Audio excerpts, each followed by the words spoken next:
제가 어렸을 때는 정말 딸기를 마음껏 배부르게 먹고 싶어가지고 봄을 막 기다리고 또 수박 너무 많이 먹고 싶어서 여름 막 기다렸던 적이 있었습니다. 요즘 사람들은, 젊은 사람들은 그럴 일이 별로 없을 것 같습니다. 왜냐, 요즘은 딸기 제철이 세상에 12월부터 시작을 해가지고 봄까지 쭉 먹을 수 있다는 게 정말 생각해보면 얼마나 행복하고 얼마나 축복받았던 일이 아닌지 모르겠어요. 그런데 종종 딸기 애호가들 중에서는 겨울 딸기파, 아니야, 난 봄 딸기파, 이렇게 이 파가 나뉘더라고요. 겨울 딸기가 더 좋다는, 봄 딸기가 더 좋다는 이런 의견이 굉장히 분분합니다.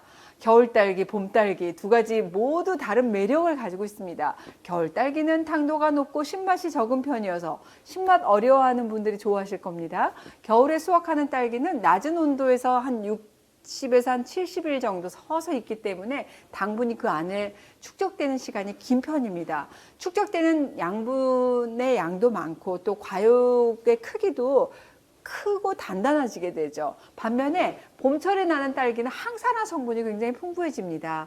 농촌진흥청의 그 실험 결과인데요. 재배 온도가 따뜻해질수록 딸기에 들어있는 안토시아닌의 함량이 증가했고 그 외에도 비타민C, 페놀 함유 이런 함량이 높다는 그런 내용이었습니다. 겨울 딸기의 단맛 대 봄 딸기의 항산화 성분, 여러분 뭘 고르시겠어요? 저는 그냥 겨울 딸기, 봄 딸기 모두 다 사랑하는 걸로 하겠습니다. 여러분들은 어디 파세요? 겨울파? 봄파? 그런데 이런 딸기 사랑이 자그마치 선사시대부터 시작됐다는 거 아세요? 저는 놀랐어요.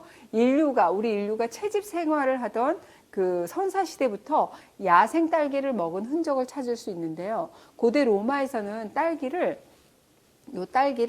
식용이 아니라 약으로 사용했다는 그런 기록도 찾아볼 수가 있어요. 우울증, 또 의기소침, 염증이 있을 때 또 통풍에 좋은 식품으로 많이 추천되었다고 합니다.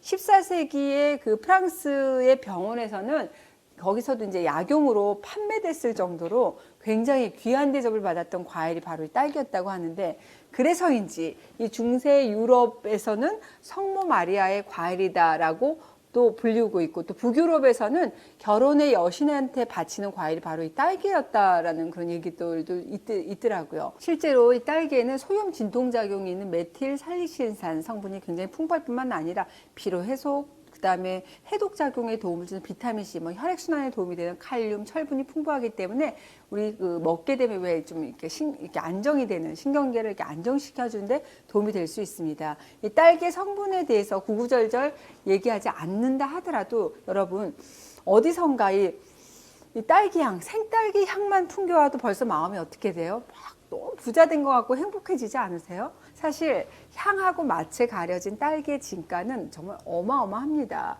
딸기 90%가 수분으로 이루어져 있고 단백질, 칼륨, 철, 비타민C 이런 영양소가 굉장히 풍부한데, 특히 겨울 딸기에는 비타민C가 100g 기준으로 했을 때 80mg 정도 들어있어요. 같은 양의 귤에는 44mg 정도가 들어있으니까 거의 한 2배에 가까운 수치를 자랑하는 게 딸기예요.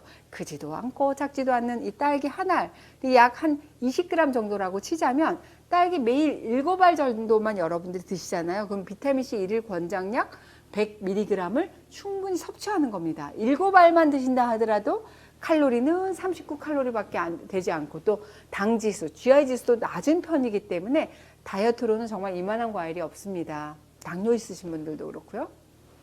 딸기는 정말 다양한 항산화 성분들이 풍부한 과일이기도 하죠. 항산화 폭탄이라고 해도 과언이 아닐 정도예요. 딸기에 들어있는 이 항산화 성분을 제가 알려드릴게요. 딸기의 항산화 성분 첫 번째가 엘라직산이라고 하는 폴리페놀 성분입니다. 항산화, 항염증 역할도 하고 특히 피부 노화를 방지하는 데 도움이 되는 물질인데, 이 딸기에는 엘라직산 함유율이 다른 과일류보다 10배 이상 높다고 알려져 있습니다. 이 엘라직산이라고 하는 건 딸기 씨에 많아요. 씨. 그러니까 딸기 씨도 여러분 잘 씹어서 드시기 바랍니다. 씨, 왜 이래? 이거 투덜대시는 분 없으실 거예요. 두 번째, 딸기의 피세틴 성분이 플라보노이드 성분이거든요. 이 피세틴은 당뇨, 합병증, 그리고 치매를 예방하는 데 효과가 있는 성분으로 알려져 있어요. 근데 딸기에는 이 피세틴이라고 하는 성분은 노화하고 관련된 신경계 질환이 뇌에 미치는 영향을 줄여주는데 좀 효과가 있다고 알려져 있습니다. 이 성분은 활성산소에 의한 세포 파괴를 억제하고 또 항염증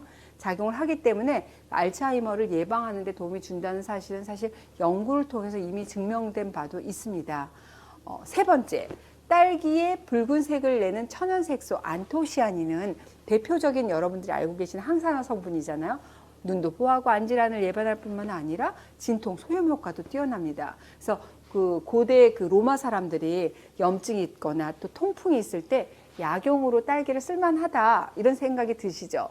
이 외에도 붉은 색소인 라이코펜은 나쁜 콜레스테롤이 쌓이는 것을 막아줘요. 그래서 심혈관계 건강에 도움이 되는 성분이기도 합니다. 제가 이전 영상에서 제가 기분 좋아지는 음식 소개시켜 드릴 때 딸기 말씀드렸잖아요. 우울감을 예방하는 엽산, 비타민 B, 또 콜레스테롤을 없애주고 스트레스를 없애주는 펙틴 성분도 이 딸기가 굉장히 많이 가지고 있습니다. 정말 너무나 다양한 매력을 가진 과일이죠. 이런 딸기 정말 매일매일 먹으면 정말 좋긴 한데 단점은 만지기만 해도 건드리기만 해도 씻기만 해도 벌써 확 물러버리잖아요. 그래서 참 조심스러운 과일이기도 합니다.